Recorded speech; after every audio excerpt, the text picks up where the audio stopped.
अज्ञानतिमिरान्धस्य ज्ञानाञ्जनशलाकयः चक्षुरुन्मिलितं येन तस्मै श्रीगुरुवे नमः। हरे कृष्ण। आज गीता श्रृंखला के सत्र क्रमांक 218 में आप सभी भक्तों का हार्दिक स्वागत है। आज हम श्रीमद् भगवद गीता के 6ठे अध्याय के जो कि है ध्यान योग श्लोक क्रमांक 27 का अध्ययन करेंगे। तो आइए, श्लोक इस प्रकार है। प्रशांत मनसं हैनं योगिनं सुखम उत्तमं उपैति शांत रजसं ब्रह्मभूत कल्मष। अर्थात भगवान श्री कृष्ण कहते हैं कि जिस योगी का मन मुझ में स्थिर रहता है वह निश्चय ही दिव्य सुख की सर्वोच्च सिद्धि प्राप्त करता है। वह रजोगुण से परे हो जाता है, वह परमात्मा के साथ अपनी गुणात्मक एकता को समझता है और इस प्रकार अपने समस्त विगत कर्मों के फल से निवृत्त हो जाता है। भक्तों, अगर इस श्लोक का संबंध पिछले वाले श्लोक से देखा जाए तो पिछले वाले श्लोक में भगवान श्री कृष्ण ने कहा था कि मन अपनी संचलता तथा अस्थिरता के कारण कहीं भी विचरण करता हो, मनुष्य को चाहिए कि उसे वहाँ से खींचे और अपने वश में लाए। तो इस श्लोक को सुनकर अर्जुन के मन में जिज्ञासा उत्पन्न हुई कि हे भगवान, मन को वहाँ से खींच के ला तो लेंगे, परंतु मन को लगाना कहाँ पर है?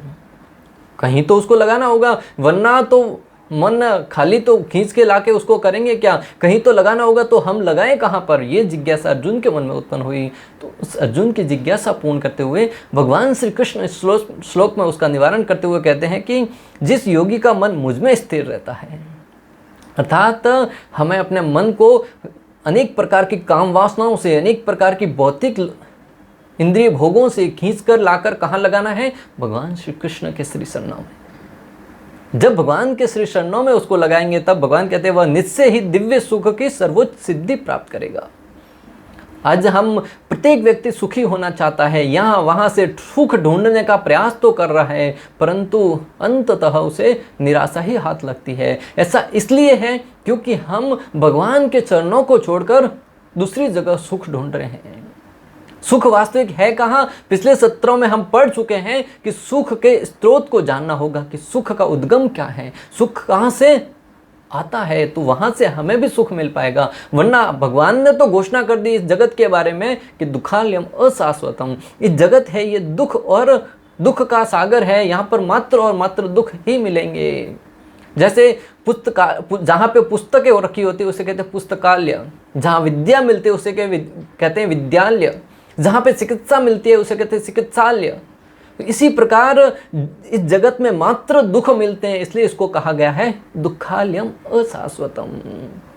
तो जहाँ पे दुख का घर हो वहाँ पे जाकर अगर हम सुख की आशा रखते हैं तो ये मूर्खता होगी। इसलिए हमें सुख के स्रोत का पता लगा के सुख को ढूंढने का प्रयास करना चाहिए। और सुख का स्रोत क्या है? भगवान यहाँ पर कह रहे हैं कि मेरे चरणों में जो ध्यान लगाता है वह हमेशा सुखी रहता है,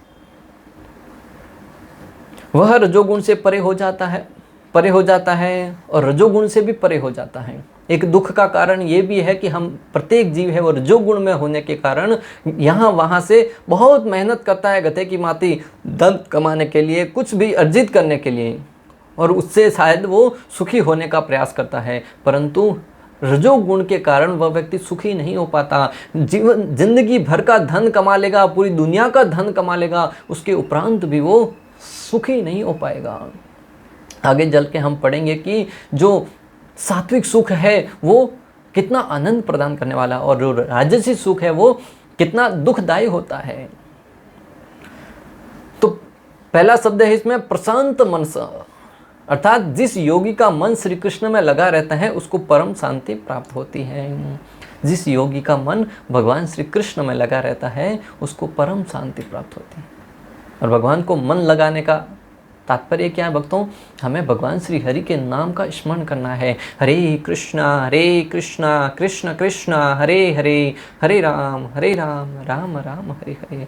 जब हम प्रेम पूर्वक भगवान के नाम का भजन करेंगे तो हमारा मन है वो भगवान में रमण करेगा। सोते उठते गाते बैठते हर समय भगवान का ही स्मरण हो जाएगा। भौतिकवादी व्यक्ति के मन की तुलना जलाशय से की जाती है और जो नदी नालों के जल से अपना स्वयं खो बैठता है। जो भौतिकवादी व्यक्ति है इंद्रिय भोग की इच्छाओं से हमेशा लबरेज रहते हैं, उनकी तुलना उन नदियों से की जाती है, उन जलाशयों से की जाती हैं जो कामना रूपी नदियाँ उसमें प्रवेश करती हैं। जब नदियाँ छोटे से जलाशय में प्रवेश करती है वर्षा ऋतु में, तब वो जलाशय है वो उफरने लगता है, उसकी सीमाएं है तोड़कर पानी है वो आगे बढ़ने का प्रयास करते हैं। और कई बार आपने देखा होगा कि छोटे छोटे जलाशय हैं, उनकी सीमाएं टूटने के कारण जल है वो आगे बढ़ जाता है और कई लोगों के घरों को उजाड़ देता है। तो जो भौतिकवादी लोग हैं, उनके इंद्रियां हैं, नदियां रूपी इंद्रियां उसके अंदर जब प्रवेश करती हैं तो वो अपना आपा खो बैठता है, अपने आप को संयमित नहीं रख पाता है और उसके कारण उसका विनाश हो जाता है।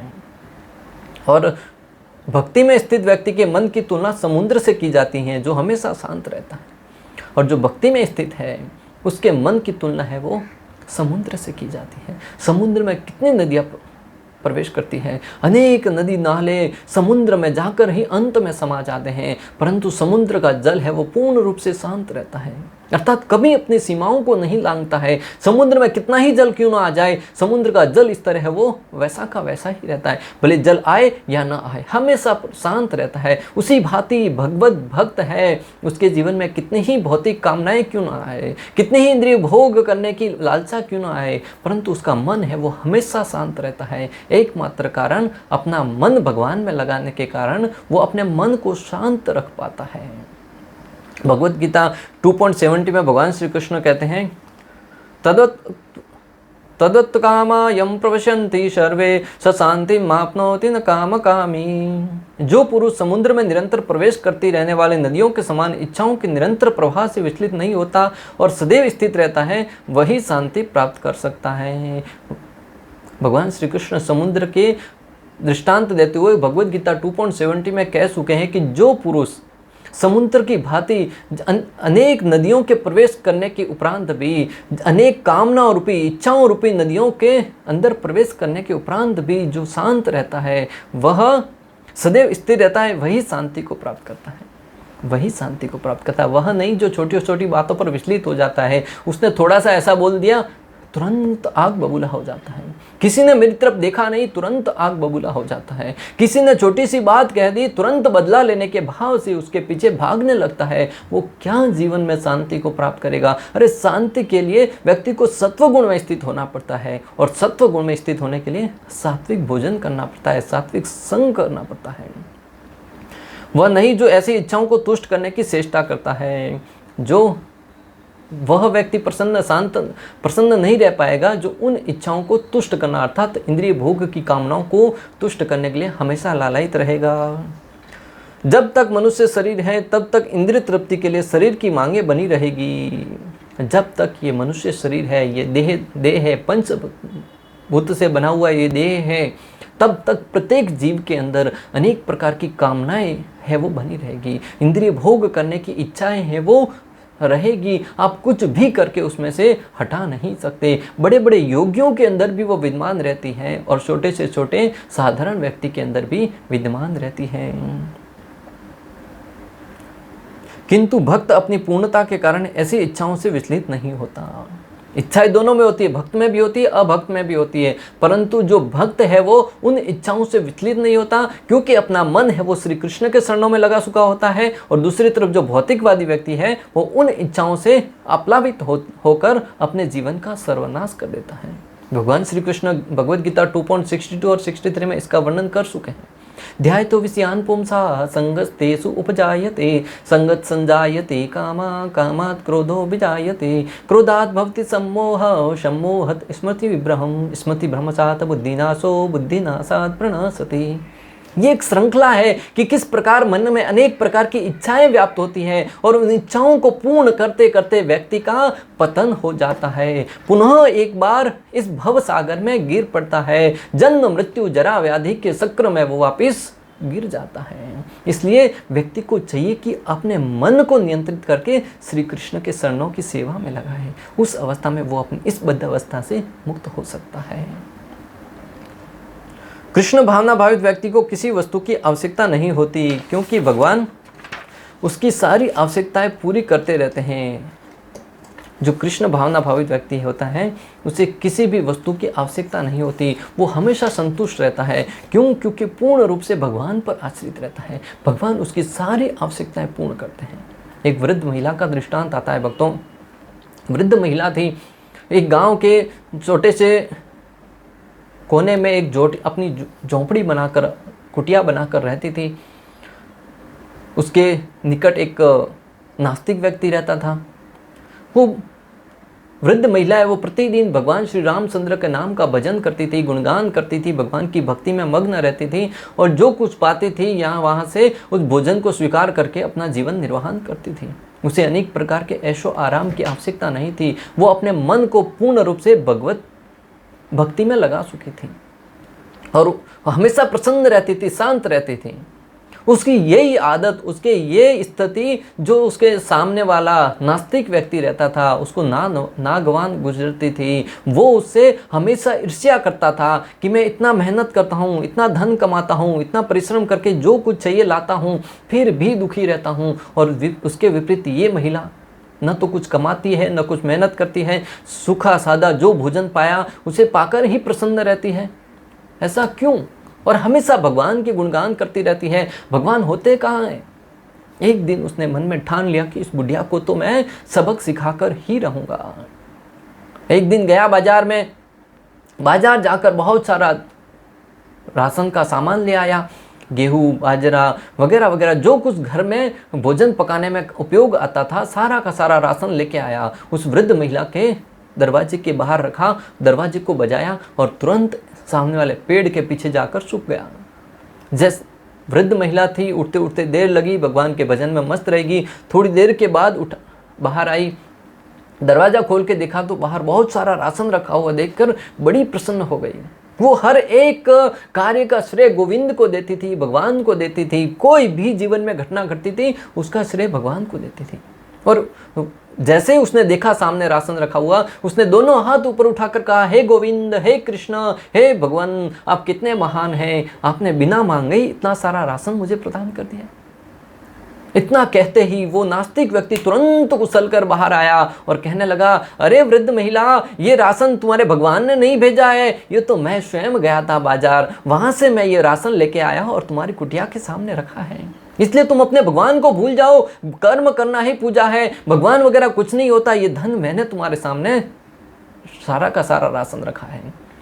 भक्तों, आप और हम होते तो उस अवस्था में उस व्यक्ति को ही अपना भगवान मान बैठते। आजकल कहते हैं ना, मेरे तो भगवान तुम ही हो, मेरी तो आवश्यकता तुम पूर्ण करते हो, तुम ही मेरे भगवान हो। अरे भगवान की परिभाषा किसी भी अवस्था में बदलती नहीं है भक्तों। जिसकी श्रद्धा पूर्ण होती है वो हमेशा भगवान को ही अपना पूर्ण रूप से संरक्षक मानता है। उस वृद्ध महिला ने अपना नजरिया नहीं बदला भक्तों। थोड़ी सी सुख सुविधा पाकर वो भगवान से विचलित नहीं हुई। उसने तुरंत दोनों हाथ ऊपर उठाकर कहने लगी, हे कृष्ण, हे गोविंद, तुम कितने महान हो, तुमने आज बिना मांगे ही मेरे सामने राशन भेज दिया। अरे इतना ही नहीं, राशन तो भेजा और उसका बिल है वो इस नास्तिक व्यक्ति से भरवाया। ये है दिव्य दृष्टि देखने की भक्तों। उस अवस्था में भगवान है वो अपने भक्तों पर कृपा करते हैं। हम जुम्मा कभी कभार तो मंदिर जाते हैं, घंटी बजाकर वापस लौट आते हैं, हमारी श्रद्धा का कोई ठिकाना नहीं होता। थोड़ी सी जीवन में संकट आते हैं, कष्ट आते हैं, हमारी श्रद्धा तुरंत हिलने लगती है। इस मंदिर में फ़ायदा नहीं हो रहा है, दूसरे मंदिर में जाने लगते हैं, दूसरे मंदिर से कुछ फ़ायदा नहीं हुआ, तीसरे मंदिर में जाने लगते हैं। उस अवस्था में हम कहते हैं हम भक्ति कर रहे हैं। क्या ये भक्ति की परिभाषा है? अरे भक्ति करना सीखना है तो उस वृद्ध माता से सीखिए जिसकी श्रद्धा कितनी अड़िग थी।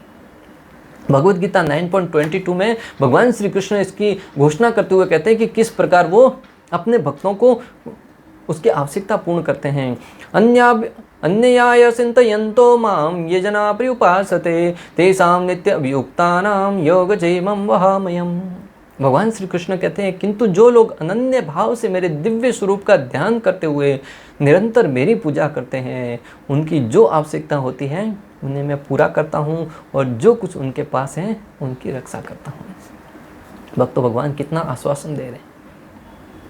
इस आश्वासन को सुनकर भी अगर हमारे मन में कुछ संशय बना रहेगा तो हमारे से बड़ा अभागा कोई नहीं होगा। भगवान कह रहे हैं कि जो अनन्य भाव से मेरा भजन करता है, मेरे नाम का गुणगान करता है, उस वृद्ध महिला की भांति उसकी जो आवश्यकता होती है मैं उसकी पूर्ण करता हूँ, जो उसके पास है वो मैं उसकी रक्षा करता हूँ, और जिसकी आवश्यकता है वो मैं उसे प्रदान करता हूँ। तो पूर्ण श्रद्धा के साथ भगवान की भक्ति में लगे रहो, आपके जीवन में किसी भी वस्तु की कमी नहीं आएगी। पांडवों का दृष्टांत, प्रहलाद महाराज का दृष्टांत, ध्रुव महाराज का दृष्टांत, अनेक राजा महाराजा हुए हैं जो भगवान के भक्त हुए हैं, उनकी सारी की सारी आवश्यकता भगवान ने पूर्ण करी है।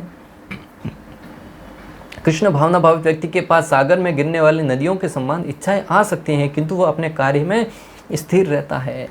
जो कृष्ण भावना भावित व्यक्ति है उसके जीवन में नदियों की भांति अनेक इच्छाएं तो आ सकती हैं, परंतु वो सागर की भांति हमेशा शांत रहता है, अपने कार्य में स्थिर रहता है। भक्तों, हनुमान जी का दृष्टांत ले लीजिए। भक्तों, हनुमान जी जब माता सीता का पता लगाने के लिए लंका के लिए छलांग लगाए थे, रास्ते में कितनी उनको प्रलोभन आया। किसी पर्वत ने प्रकट होकर कहा कि मेरे ऊपर विश्राम कर लो, कहीं सारे प्रलोभन आए, लेकिन हनुमान जी ने उन सब का स्पर्श करते हुए, उनका सम्मान करते हुए आगे बढ़ते गए, एक क्षण के लिए भी अपना समय नहीं गवाया। उसी भांति भक्तों के जीवन में अनेक प्रकार के प्रलोभन आते हैं, अनेक प्रकार के आकांक्षाएं, अनेक प्रकार के उनको महत्वाकांक्षाएं प्रदान करते हैं, प्रलोभन देते हैं कि ये पाकर तुम संतुष्ट हो जाओ। भगवान मुक्ति एक बार बड़ी आसानी से प्रदान कर लेते हैं, परंतु भक्ति नहीं देते हैं, क्योंकि जैसे ही भक्ति प्रदान करते हैं भगवान उसके वश में आ जाते हैं। इसलिए भगवान है वो अपने भक्तों की बड़ी परीक्षा लेते हैं। जब भी भक्त भक्ति में प्रगति करता है तो उसके जीवन में अनेक समस्याएं आती हैं। क्यों? क्योंकि भगवान परीक्षा लेना चाहते हैं कि क्या ये खरा है या खोटा है, क्या ये मेरे शरणों की सेवा करने में लायक है या नहीं, या मात्र कुछ भौतिक भोग प्राप्त करने के लिए आया है। इसलिए भगवान अनेक भौतिक प्रलोभन देते कि जय ला ले, ये तू रख ले और जीवन में सुखी रहे। परंतु जब भक्त कहता है नहीं, मुझे ये नहीं चाहिए, न धनम न जनम न सुंदरीम कविताम वा जगदीश कामये मम जन्मनि जन्मनि ईश्वरे भवताद भक्तिर अहेतु की तही, मुझे तो एकमात्र श्री कृष्ण आपके अहेतु की भक्ति चाहिए, इसके अलावा मुझे न धन चाहिए, न सुंदरी चाहिए, न किसी प्रकार का भौतिक ऐश्वर्य चाहिए, न अनेक लोगों की स्तुति चाहिए, न यश चाहिए, किसी प्रकार का कोई प्रलोभन नहीं चाहिए। जब भक्त इस संकल्प पर अड़िग रहता है तब भगवान उसको अपनी झोली में से भक्ति प्रदान करते हैं, और जिसको भक्ति प्राप्त हो गई वो इस जगत में रहते हुए हमेशा आत्मतृप्त रहेगा, हमेशा परम प्रसन्न रहेगा, आनंदमयोभ्यासात् आनंद में रहेगा। भक्तों, किंतु दूसरे लोग जो मुक्ति की सीमा तक इच्छाओं की पूर्ति करना चाहते हैं, फिर भौतिक सफलताओं का क्या कहना, उन्हें कभी शांति नहीं मिल पाती। किंतु इसके विपरीत जो भौतिकवादी लोग हैं वो अंतिम सीमा तक, मुक्ति की अंतिम सीमा तक भौतिक भोग करना चाहते हैं, अपनी इच्छाओं को पूर्ण करना चाहते हैं। फिर भौतिक सफलताओं का क्या कहना, जो अपनी अनेक प्रकार की इच्छाएं हैं उनको पूर्ण करना चाहते हैं, फिर भौतिक सफलताओं के बारे में तो कहा ही क्या जाए, वो कभी शांत नहीं हो पाते। रावण जैसे, हिरण्यकशिपु, कंस जैसे अनेक बड़े बड़े व्यक्ति हुए जिन्होंने अपने जीवन में समस्त प्रकार की सिद्धियां प्राप्त करी थी, भौतिक भोग प्राप्त करे थे, धन धान्य से परिपूर्ण थे। रावण के पास क्या कम धन था, क्या कम सिद्धियां थी, क्या कम तपस्या करी थी, परंतु फिर भी वो हमेशा अशांत रहता था, वो पूर्ण रूप से शांत नहीं था। जैसे ही उसने माता सीता के विषय में प्रसंग सुना, वो तुरंत है वो उसको उनका भोग करने की लालसा जागृत हो गई। हिरण्यकशिपु का नाम ही है कि वो सोने के पलंग पर सोता था, अनेक प्रकार का ऐश्वर्य था उसके पास, परंतु फिर भी वो अपने नाम का डंका बजवाने के लिए, संपूर्ण राष्ट्र है उनके नाम के डंका बजाते थे, लेकिन एक व्यक्ति प्रहलाद महाराज उसको भगवान नहीं मानते थे, और इस बात से वो उत्तेजित हो जाता था और हमेशा दुखी रहता था, अशांत रहता था। और दूसरी तरफ प्रहलाद महाराज है, जीवन में कुछ नहीं था, समस्त प्रकार के दुखों से अप्लावित थे, उसके पिता द्वारा दुख दिए जा रहे थे, परंतु अपना मन श्री कृष्ण में लगाने के कारण वो हमेशा परम प्रसन्न रहते थे। और उसको प्रसन्न देखकर हिरण्यकशिपु दुखी रहता था, विभीषण जी को देखकर रावण दुखी रहता था, उसी प्रकार वसुदेव जी को देखकर कंस दुखी रहता था। ऐसे अनेक दृष्टांत आते हैं शास्त्रों में, जिसमें भक्त की सफलता को देखकर, भक्त की प्रसन्नता को देखकर, भक्त के धैर्य को देखकर जो राक्षसी प्रवृत्ति के लोग हैं, भगवान से ईर्ष्या करने वाले लोग हैं, वो हमेशा दुखी और आतंकित रहते थे। दूसरा है हेन योगिनम सुसुखम उपेति, वह निश्चय ही दिव्य सुख की सर्वोच्च सिद्धि प्राप्त करता है। वह जो भगवान में अपना ध्यान लगा के रखता है वह निश्चित ही दिव्य सुख की स्थिति प्राप्त करता है, आनंद प्राप्त करता है। भगवद गीता 18.37 में भगवान श्री कृष्ण सात्विक सुख का वर्णन करते हुए कहते हैं, जो प्रारंभ में विष जैसा लगता है लेकिन अंत में अमृत के समान है, और जो मनुष्य में आत्म साक्षात्कार जगाता है वह सात्विक सुख है। सात्विक सुख प्रारंभ में तो बहुत कष्ट भरा लग सकता है, अब उस मार्ग पर चलना कष्टकारक हो सकता है, परंतु बाद में वो अमृत के समान आनंद प्रदान करने वाला होता है। तीसरा है शांत रजसम, वह रजोगुण से परे हो जाता है। भक्तों, रजोगुण से परे हो जाने पर व्यक्ति है वो सुखी हो जाता है, शांत हो जाता है, क्योंकि सत्व गुण में स्थित होगा तभी उसको सात्विक सुख में आनंद ऐसा होगा कि वो अंत में उसको अमृत के समान आनंद प्रदान करने वाला होगा। रजोगुण में लोग लोभी बन जाते हैं और इंद्रिय भोग की उनकी लालसा की कोई सीमा नहीं रहती। रजोगुण में व्यक्ति है वो लोभी हो जाता है और उसमें इंद्रिय भोग की उसकी कोई सीमा नहीं रहती, वो सारी सीमाओं को लांघ कर अपने इंद्रिय भोग करना चाहते हैं। कोई भी यह देख सकता है कि भले ही किसी के पास प्रचुर धन तथा इंद्रिय तृप्ति के लिए पर्याप्त साधन हो, लेकिन उसे न तो सुख मिलता है न मन शांति। ऐसा संभव भी नहीं है, क्योंकि वह रजोगुण में स्थित है। आज की तारीख में आप देख सकते हैं, जिसके पास संपूर्ण मात्रा में धन है परंतु रजोगुण में स्थित होने के कारण उसे न तो सुख मिलता है न शांति मिल पाती है। वो हमेशा निराश, हताश और चिंताओं से ही युक्त रहता है। यदि कोई रंच मात्र भी सुख चाहता है तो धन उसकी सहायता नहीं कर सकता। उसे कृष्ण भावनामृत के अभ्यास द्वारा अपने आप को सतोगुण में स्थित करना होगा। यदि कोई रंच मात्र भी सुख चाहता है ना, तो धन से सुखी नहीं होने वाला, उसे सत्व गुण में स्थित करना होगा। कृष्ण भावनामृत विधि के द्वारा जब वो भक्ति में स्थित होगा, तब बिना धन के भी, बिना अनेक प्रकार के भौतिक ऐश्वर्य के भी वो सुखी रह पाएगा और शांति को प्राप्त करेगा। जब कोई रजोगुण में रत रहता है तो वह मानसिक रूप से अप्रसन्न नहीं रहता, अपितु उसकी वृत्ति तथा उसका व्यवसाय भी अत्यंत कष्टकारक होते हैं। जब कोई रजोगुण में स्थित रहता है तो वो मात्र मानसिक रूप से ही दुखी नहीं रहता है, उसका जो व्यवसाय है वो भी अनेक प्रकार के कष्टों से युक्त होता है। जैसे उसे अपनी मर्यादा बनाए रखने के लिए अनेक योजनाएं बनानी होती हैं, ये सब कष्टकारक है। जो जिसने जितने भौतिक क्षेत्र में प्रगति करी है, जितना मुकाम हासिल किया है, उतना मुकाम हासिल करने के बाद वो शांति से नहीं बैठ पाता, क्योंकि उसको अपना जो पोजीशन है, जो स्थिति है, उसको यथा रूप में बनाए रखने के लिए और लोगों के सामने आगे बढ़ाने के लिए बहुत प्रकार की मेहनत करनी पड़ती है, और वो मेहनत बहुत कष्ट प्रदान करती है। प्रारंभ में तो वो शक्ति भी होती है, सामर्थ्य भी होता है, उस अवस्था में वो मेहनत कर सकता है, परंतु जैसे जैसे उम्र बढ़ती जाती है और जैसे जैसे उसके शरीर में अनेक प्रकार की बीमारियां प्रवेश करती हैं, उस अवस्था में वो उस स्थिति का सामना नहीं कर पाता, इसलिए वो हमेशा दुखी और चिंताओं से युक्त रहता है। स्वतः ब्रह्मभूत अर्थात ब्रह्मभूत वह अवस्था है जिसमें भौतिक कलमश से मुक्त होकर भगवान की दिव्य सेवा में स्थित हुआ जाता है। ब्रह्मभूत वह अवस्था है जिसमें भौतिक कलमशों से मुक्त होकर पूर्ण रूप से भगवान की सेवा में स्थित हुआ जाता है।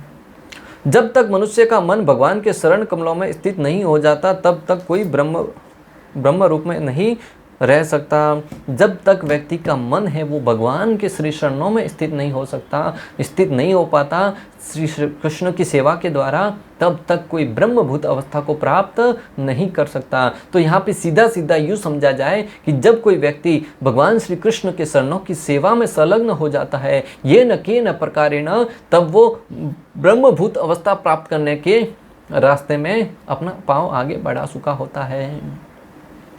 पांचवा है अकल्मषः, समस्त पूर्व पाप कर्मों से मुक्त। अकल्मष का अर्थ है समस्त पूर्व पाप कर्मों से मुक्त होना। सवे मनो कृष्ण पदारविंदयो, भगवान की दिव्य प्रेमा भक्ति में निरंतर प्रवृत्त रहना या कृष्ण भावनामृत में रहना वस्तुतः रजोगुण तथा भौतिक कल्मष से मुक्त होना है। निरंतर कृष्ण भावनामृत में रहकर भगवान श्री कृष्ण की भक्ति करते हुए पूर्ण सत्वगुण में रहते हुए भगवान की भक्ति करना ही भौतिक भोगों से, कल्मशों से मुक्त होने के समान बताया गया है। और जब व्यक्ति अनेक प्रकार के भौतिक कल्मशों से मुक्त हो जाता है, तभी भगवान की भक्ति में स्थित हो पाता है। भगवान श्री कृष्ण कहते हैं यसाम तो अंतगतम पापम जनानाम पुण्य कर्मणाम ते द्वंद्व मोहो निर्मुक्ता भजन्ते माम दृढ़व्रता। भगवद गीता 7.28 में भगवान श्री कृष्ण कहते हैं कि जिस व्यक्ति के पूर्व जन्म के सारे पाप कार्य नष्ट हो चुके हैं और इस जन्म में पर्याप्त पुण्य कार्य अर्जित कर चुका है, वही व्यक्ति मेरे शरणों की सेवा करने में लग सकता है।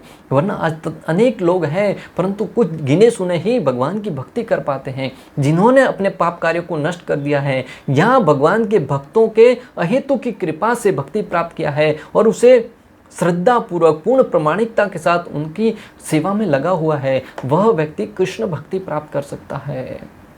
इस प्रकार श्लोक क्रमांक 27 का भक्ति वेदांत तात्पर्य पूर्ण हुआ। अंत तक हमारे साथ बने रहने के लिए आप सभी का हृदयपूर्वक प्रेम पूर्वक बहुत बहुत धन्यवाद। श्रील प्रभुपाद की जय, श्री श्री राधा गोपीनाथ भगवान की जय, श्रीमद् भगवद गीता की जय। हरे कृष्णा कृष्ण कृष्ण हरे हरे, हरे राम